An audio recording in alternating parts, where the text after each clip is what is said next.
Señor, gracias porque tú estás aquí en medio nuestro, como siempre, y como siempre nos guardas y nos acompañas. Y en esta mañana queremos presentar nuestros corazones para que tu palabra sea palabra de aliento, palabra de ánimo, palabra para darnos fuerzas para seguir adelante, Señor, y palabra también que pues, nos revele quizá cosas que hay en nosotros y que no están bien y que tienen que cambiar.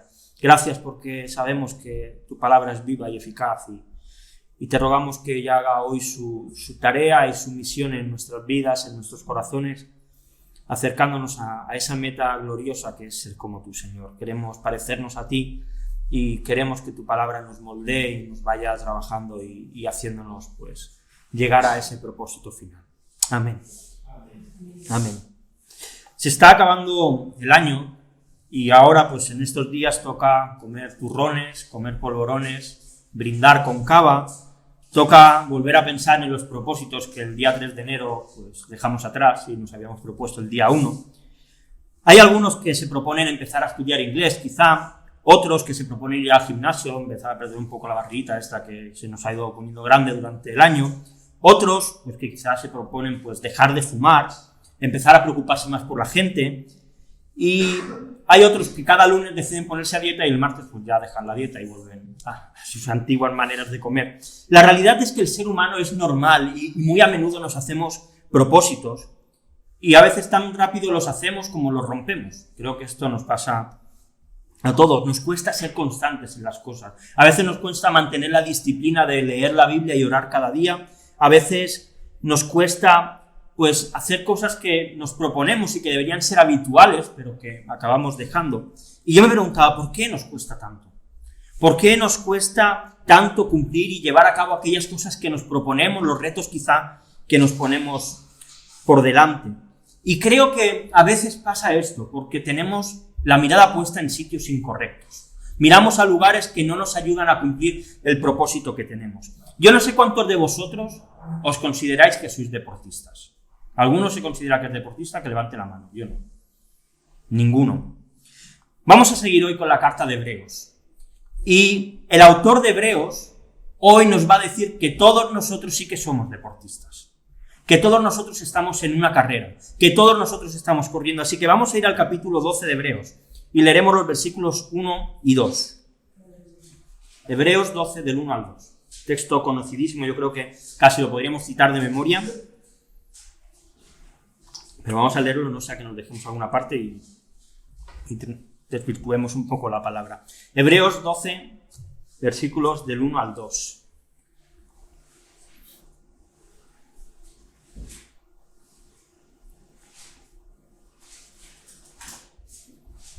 Hebreos capítulo 12, los versículos del 1 al 2. ¿Sí lo tenéis?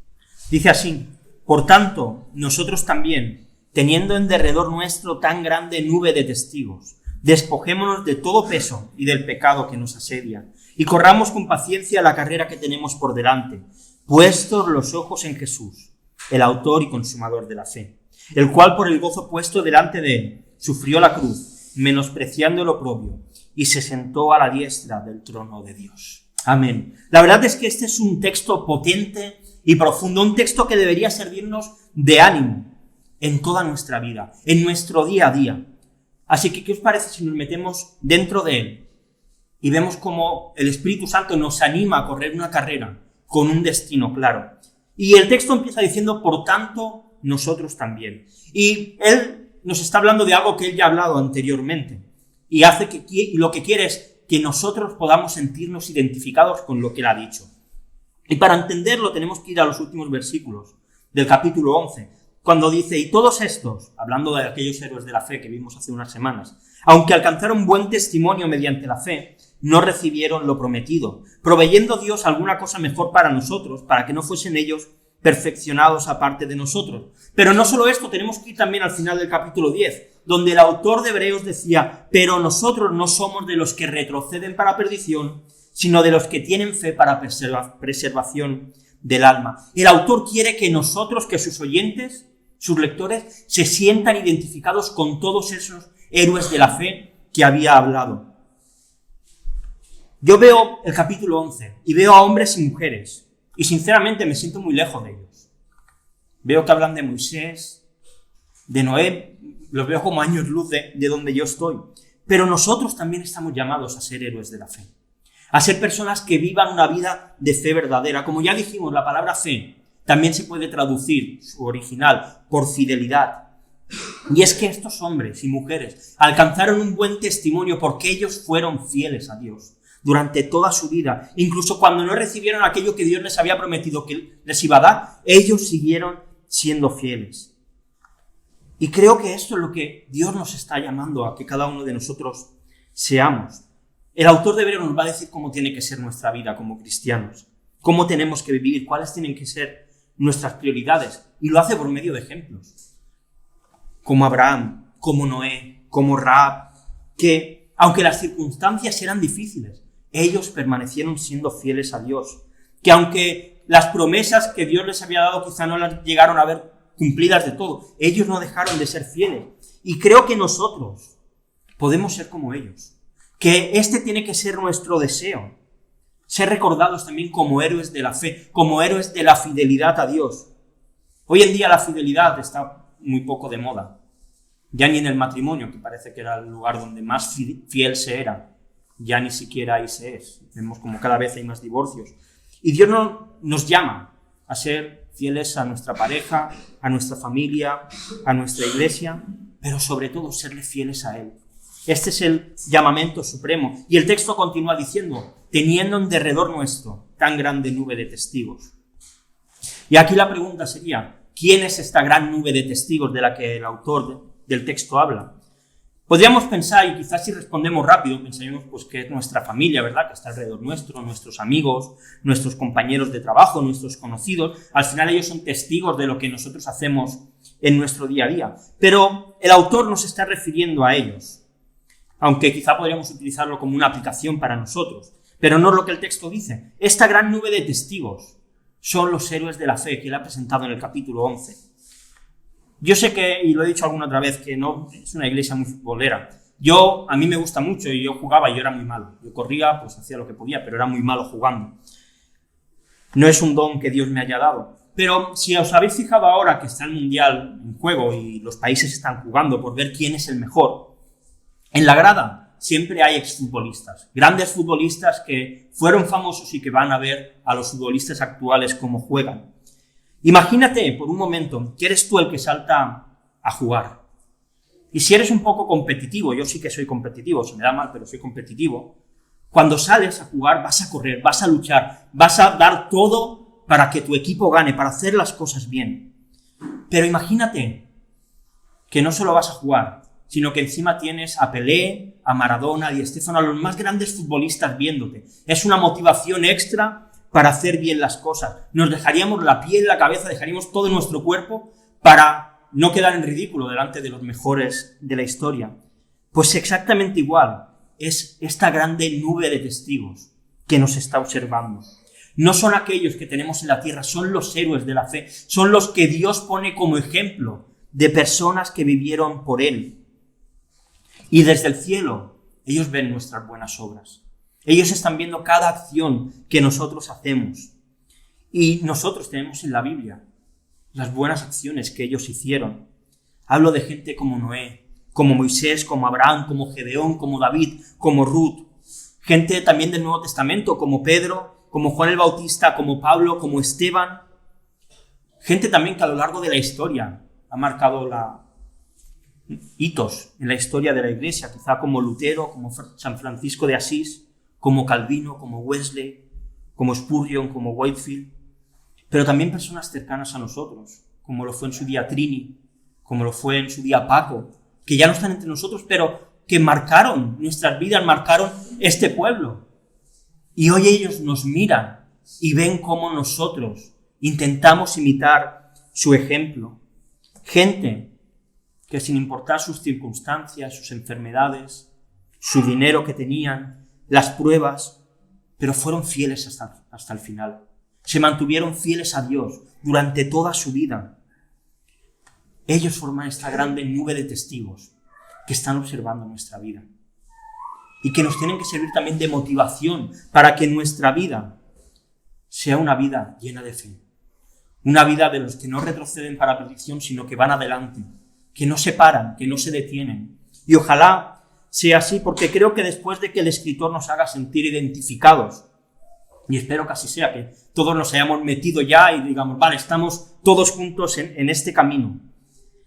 Por medio del deporte, él va a exponer cómo un héroe de la fe vive, cómo un héroe de la fe se comporta. Y nos va a dar 3 claves para que todos podamos correr la carrera de la vida cristiana con fidelidad a Dios. La primera clave que nos da, el autor la expresa así, dice: despojémonos de todo el peso y el pecado que nos asedia. La podríamos titular como la preparación de la carrera, ¿verdad?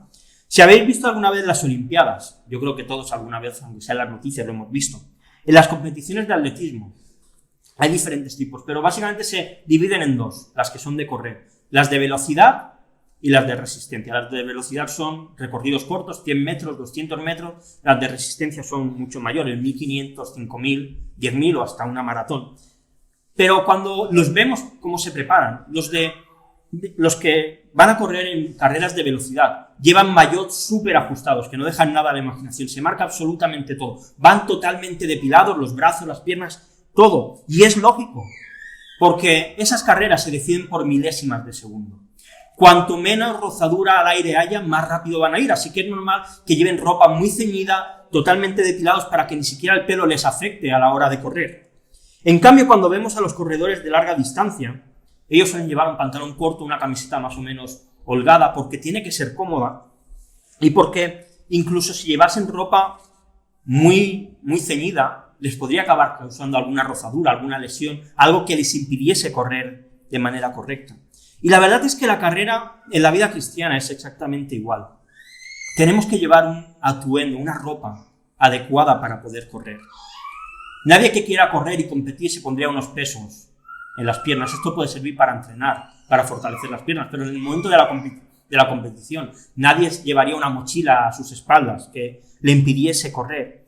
Y de igual manera, nosotros no podemos correr la vida cristiana con cargas que nos alejan de Dios, con cosas a nuestras espaldas que nos impiden tener una relación correcta con Dios. No podemos correr la carrera cargados de pecado. Si estamos en la carrera, no podemos llevar una maleta de pecado a nuestras espaldas, porque nos va a hacer que no podamos correr bien. No sé si conocéis, estoy casi seguro que sí, un libro de Juan Bunyan llamado El progreso del peregrino, ¿verdad? Yo creo que todos lo hemos leído, o al menos nos suena.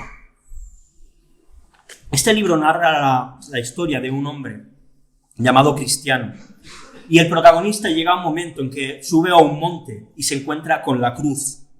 Y en ese momento cuenta que las cargas que él llevaba a sus espaldas se le caen al encontrarse con la cruz. Y de repente su agilidad, dice el libro, que es absolutamente increíble, que se puede mover súper rápido y súper cómodo. Y que al darse cuenta de esto, sus ojos empiezan a llenar de lágrimas. Y empieza a llorar, admirando la cruz. Y que mientras él está orando, se le aparecen 3 seres de luz. Y el primero le dijo que sus pecados habían sido perdonados. El segundo le quitó la ropa vieja y sucia que llevaba y estropeada y le puso ropa nueva. Y el tercero le dio un rollo para que lo estudiase y lo llevase durante el camino que le quedaba. Y cuando esto sucedió, este protagonista cristiano cantó una canción que me gustaría leeros. Dice: vine cargado con la culpa mía, de lejos, sin alivio a mi dolor. Mas en este lugar, oh, qué alegría, mi solaz y mi dicha comenzó. Aquí cayó mi carga, y su atadura en este sitio rota yo sentí. Bendita cruz, bendita sepultura, y más bendito quien murió por mí. Y es que Cristo ya nos ha despojado del pecado. Al creer en Él, al encontrarnos con la cruz, la carga del pecado ha sido quitada. Ya no está en nosotros. Jesús nos ha hecho ágiles para que corramos esta carrera, para que estemos preparados. Pero a veces vamos recogiendo cargas. A veces seguimos cogiendo pecado y guardándolo a las espaldas. Si ese es el caso, ve a la cruz, porque allí volverá a ser quitada la carga, porque allí volverás a encontrar alivio. Deja de coger peso que te impide correr la carrera en la cual Dios nos ha llamado a correr a cada uno de nosotros. Porque Cristo compró con su sangre nuestra salvación y también nuestro alivio del pecado. Así que podemos vivir vidas plenas y podemos estar preparados para la carrera porque Jesús se ha encargado de prepararnos. La segunda clave que el escritor da después de cómo tenemos que prepararnos con un atuendo adecuado es cómo tenemos que correr, cómo tenemos que plantear la carrera. Dice, corramos con paciencia la carrera que tenemos por delante. Puede parecer paradójico, ¿verdad? En una carrera se supone que lo que tienes que hacer es ir lo más rápido posible. No tiene mucho sentido esto de correr con paciencia. Pero la realidad es que las carreras de media y larga distancia sí tienen que hacerse con paciencia. Si el corredor coge todas sus fuerzas y en el primer kilómetro las agota, está perdido, no va a llegar seguramente ni siquiera al final. Y es que la paciencia es algo necesario. Y en la carrera de la vida cristiana ocurre lo mismo. La paciencia es muy necesaria. Y más en el tiempo en el que vivimos. Un tiempo en el que lo queremos todo instantáneo. Un tiempo de prisas. Antes, para hacer unas lentejas, y las personas pues que sois más mayores y habéis cocinado lentejas, se ponían las lentejas en agua, se dejaban reposar, al día siguiente se ponían en la olla y tardaban 4, 5, 6 horas. Hoy coges el bote, lo metes en el microondas y las tienes. Vivimos en el tiempo de las prisas, del hacer todo corriendo, del todo en inmediato. Pero la carrera de la fe no es de ir rápido, es de ser constantes, es de ser fieles, es de ser pacientes. Dios nos va a dar todo lo que nos ha prometido. Él va a estar a nuestro lado, pero nosotros tenemos que correr pacientemente, sin prisa. No tengamos prisas por ser el primero, lo importante es llegar. Porque esto es lo que vemos que le pasó también a todos esos héroes de la fe que nos sirven de ejemplo de esta carrera. Y la tercera clave que nos da el autor es la meta. ¿Hacia dónde vamos? Dice, puestos los ojos en Jesús. Este es nuestro objetivo. Aquí es donde tenemos que llegar. Cuando una persona corre, puede mirar en 3 direcciones. La primera es hacia atrás. Y puede tener lógica, porque si tú estás haciendo una carrera larga, tiene sentido que de vez en cuando mires atrás a ver dónde están tus contrincantes. Porque si los tienes muy cerca no te puedes relajar. Si tienes tramo puedes relajarte y coger tus fuerzas y guardarlas o no guardarlas. Pero en esta carrera es peligroso mirar atrás. Porque cuando miramos hacia atrás aparece la nostalgia. Y la nostalgia es muy peligrosa. Porque te dice, ¿te acuerdas lo bien que estabas? La nostalgia nos engaña. Porque de los recuerdos que tenemos, ¿no? Elimina las cosas negativas y solo se queda con las positivas. Yo tengo recuerdos maravillosos de cuando era pequeño que estoy seguro que si los volviese a vivir no fueron tan maravillosos. Pero la nostalgia idealiza las situaciones. Y quizá, como cristianos, cuando miramos atrás, la nostalgia nos dice, ¿te acuerdas qué bien estabas cuando no eras cristiano? No dabas ofrenda, ¿eh? Qué bien te iría ahora ese dinero para los caprichitos que no tienes. Qué bien estabas los domingos por la mañana en casa, con la estufita en invierno, o durmiendo hasta las 12 del mediodía. Qué bien estabas cuando te daba igual pecar o no pecar. Y es que cuando corremos la carrera cristiana, si miramos hacia atrás tenemos el riesgo de frenarnos, de pararnos. Así que no miremos para atrás. Las cosas pasadas quedaron atrás. Y ahora nos toca seguir mirando hacia adelante. La segunda cosa donde podemos mirar corriendo es hacia el suelo. Y tiene sentido, ¿verdad? Si estoy corriendo voy a mirar que no haya ningún obstáculo que haga que me caiga. Pero ¿cuántas veces el suelo simboliza el ahora? El momento actual, el sitio donde estoy pisando. Y a veces mirar al suelo hace también que nos frenemos. Los problemas de la vida, los desencantos, las decepciones, lo que nos pasa ahora puede hacer que frenemos nuestra velocidad a la hora de correr, puede hacernos perder el tiempo y dedicarlo en cosas que realmente no aportan. Quizá la última película o la última serie que se ha hecho súper famosa, el último videojuego de moda, la última noticia que sale en la tele y que nos quita la paz. ¿Tenemos que mirar que no caigamos? Sí, por supuesto. Pero si estamos mirando todo el rato al suelo, primero, si hay un obstáculo delante, nos la vamos a pegar. Y segundo, vamos a ir más lento. La tercera cosa es mirar hacia adelante, hacia la meta, hacia Jesús. Mirad Pablo cómo expresa esto en Filipenses 3, del 12 al 14. Él explica cómo es su experiencia en esta carrera. Dice, no que lo haya alcanzado ya, o que ya haya llegado a ser perfecto, sino que sigo adelante, a fin de poder alcanzar aquello para lo cual también fui alcanzado por Cristo Jesús. Hermanos, yo mismo no pretendo haberlo alcanzado ya, pero una cosa hago, olvidando lo que queda atrás y extendiéndome a lo que está delante, prosigo hacia la meta, para obtener el premio del supremo llamamiento de Dios en Cristo Jesús. Como dice Pablo, ninguno de nosotros somos perfectos, ¿verdad? Todos tenemos imperfecciones. Aún no hemos llegado, no hemos alcanzado ese sitio, esa meta de ser como Jesús. Pero tenemos un llamamiento supremo y ese llamamiento está en Jesús. Ser igual a Jesús tiene que ser nuestro objetivo número 1 en la vida. Está bien querer sacarte una carrera, está perfecto. Está bien querer ser un buen marido, está bien querer tener un buen piso, una casa y un buen trabajo, está genial. Pero el objetivo número 1 del creyente es ser como Jesús. Y si cualquiera de esas cosas nos quita de ser como Jesús, es mejor no tenerlas. Por buenas que puedan ser, es mejor no tenerlas. Hoy en día, mucha gente es infeliz en este mundo. Porque tienen objetivos que se desgranan, que se pierden. Personas que se esfuerzan en conseguir algo y cuando llegan siguen estando igual de vacíos. Dicen, ¿y ahora qué hago? ¿Y ahora qué consigo? Pero Dios nos ha puesto un reto por delante. Un reto mayúsculo. Ser como Jesús. Ser perfectos como Jesús fue perfecto. Este es nuestro llamamiento. No es lo que busca esta sociedad, desde luego. Esta sociedad nos dice lo contrario. Pero si buscamos ser como Jesús, entonces cada día vamos a buscar ser más santos. Este va a ser nuestro objetivo cuando nos levantemos. A veces nos levantamos solamente con el objetivo de que pase el día. Pero no, nuestro objetivo es ser como Jesús.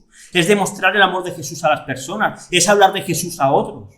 Es de amar a nuestro marido y a nuestra mujer como Jesús nos ha amado. De amar a nuestros hijos como Él nos ha amado. De comportarnos como Él se comportó.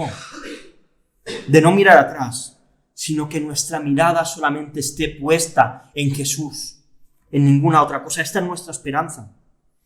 Que cuando acabemos la carrera, seremos como Él, sin pecado y perfectos. El autor hasta aquí nos ha hecho parte de estas personas que están corriendo, nos ha dicho cómo tenemos que correr. Y también nos presenta cuál es nuestra meta, cuál es nuestro objetivo, para qué hemos sido llamados a correr. Y nos va a hablar de quién es Jesús. A Jesús lo presenta como el autor y el consumador de la fe. Se dice, ¿verdad?, que la materia ni se crea ni se destruye, solamente se transforma. Y con la fe pasa algo parecido. Dice Hebreos 11, es pues la fe. Y es que la fe ni se crea, ni se destruye, ni se transforma tampoco. La fe existe, porque la fe se encuentra en Jesús, y Jesús es eterno. Antes de que todo existiese, Jesús en la Trinidad ya existía. Y cuando todo se ha destruido, Jesús va a seguir existiendo. La fe es parte misma de la esencia de Dios. Nadie la puede crear y nadie la puede destruir. Dice Efesios 2:8, porque por gracia sois salvos por medio de la fe, y esto no es de vosotros, pues es don de Dios. Ninguno de nosotros podemos generar fe. Nadie puede crear fe en su corazón. Somos salvos por fe, porque Dios ha tenido gracia y nos la ha querido dar a cada uno de nosotros. Es algo que Dios ha puesto en nuestro corazón para que creamos en Él. Él es el autor de la fe en su propia esencia. El autor de Hebreos ya nos lo había advertido en el capítulo 2, versículo 10, dice, porque convenía aquel por cuya causa son todas las cosas, y por quien todas las cosas subsisten, que habiendo de llevar muchos hijos a la gloria, perfeccionase por aflicciones al autor de la salvación de ellos. Jesús es el que se ha encargado de que nuestra fe sea algo posible. Él se entregó a sí mismo y con su sangre, que fue rociada en el lugar santísimo delante del trono de Dios, nos ha abierto un camino gratuito al Padre. Y lo ha hecho por medio de su sacrificio, por medio de vivir una vida perfecta. Él ahora nos perfecciona a nosotros. Y esto es lo que significa que Él es el consumador de nuestra fe. Que Él nos perfecciona. Que podemos ir delante del Padre como si no hubiésemos roto un plato, cuando en realidad hemos roto toda la vajilla y toda la cristalería. Y Dios nos mira como si no hubiésemos hecho nada. Por eso, y lo repetimos siempre, porque estar en la iglesia no quiere decir ser cristiano. Si aún Jesús no es tu Salvador, si no estás corriendo la carrera, hoy puedes ir arrepentido a Jesús, porque Él ha derramado su sangre para salvarnos. Porque cuando acabemos la carrera, ahí no se acaba todo. Hay dos destinos. El infierno para todos aquellos que no han creído a Jesús. Y el cielo. Y espero que ojalá todos los que estemos aquí, nuestro destino sea el cielo. Pero si no estás seguro, hoy puedes arrepentirte. Hoy puedes pedir perdón a Jesús, ir a la cruz. Igual que le pasó a Cristiano en el libro del peregrino. Quedarte sin esa carga y recibir una ropa nueva de Jesús. Pero no solo se nos dice que Jesús es el autor y el consumador de la fe, sino que el mismo escritor quiere dejar claro cómo Cristo se ha convertido en el consumador de la fe. Dice, el cual por el gozo puesto delante de él sufrió la cruz, menospreciando el oprobio. El oprobio es la vergüenza. Jesús lo menospreció. Vemos que se habla de algo raro. Se habla de gozo, se habla de sufrir y se habla de vergüenza.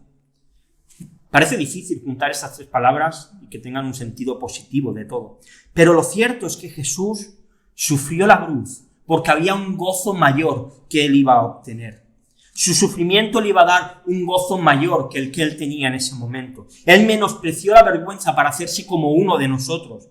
Y como dice Pablo en Filipenses 2, del 6 al 11, dice, siendo en forma de Dios, no estimó el ser igual a Dios como cosa a que aferrarse, sino que se despojó a sí mismo, tomando formas de siervo, hecho semejante a los hombres.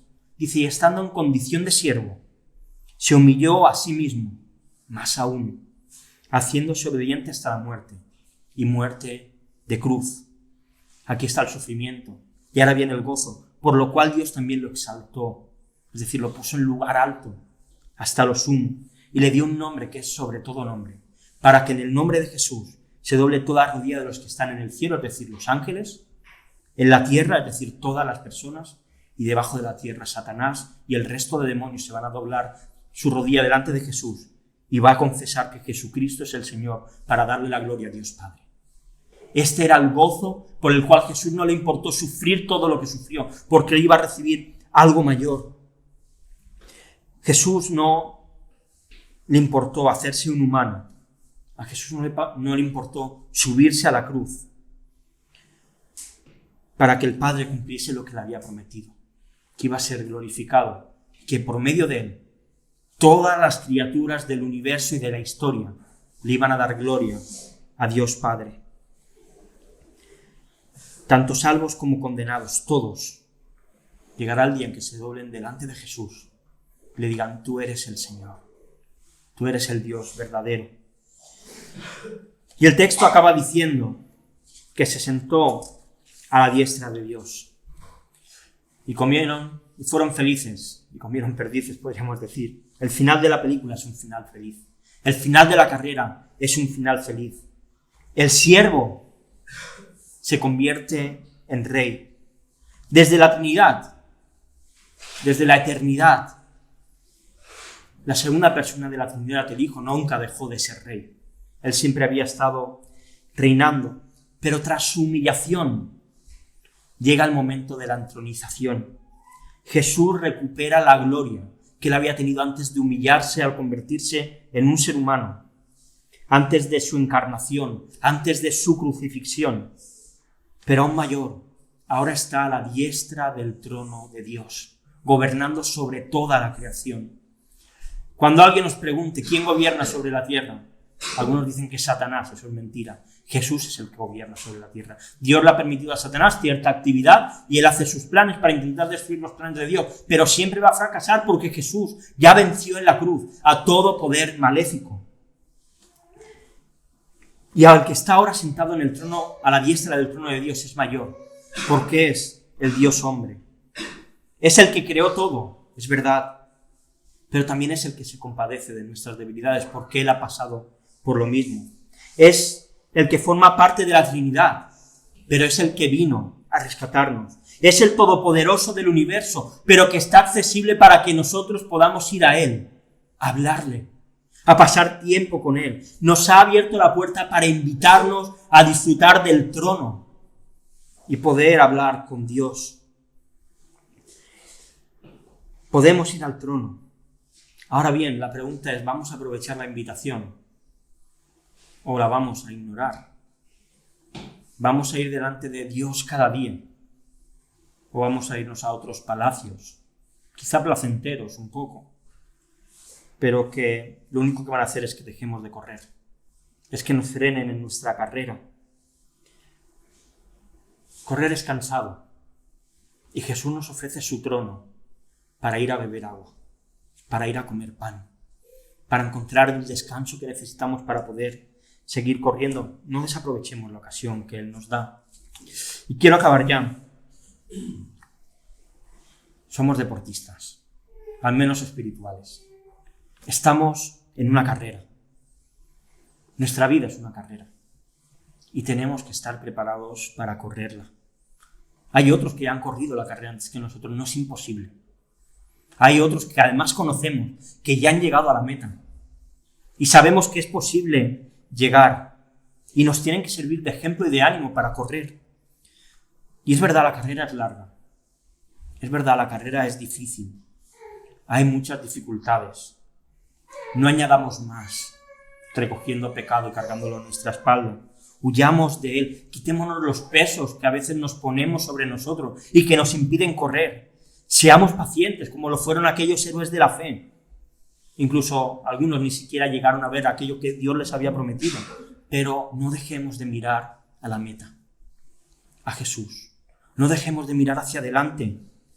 Deseemos ser perfectos como Él es perfecto. Deseemos ser santos como Él es santo. Jesús es el que ha hecho que nosotros creamos, que nosotros tengamos fe. Él cargó toda la ira de Dios en la cruz para que nosotros podamos acercarnos confiadamente al trono de la gracia, para que nosotros podamos hablar cada día con el Padre, para que nosotros podamos acercarnos como si no hubiésemos hecho nada malo.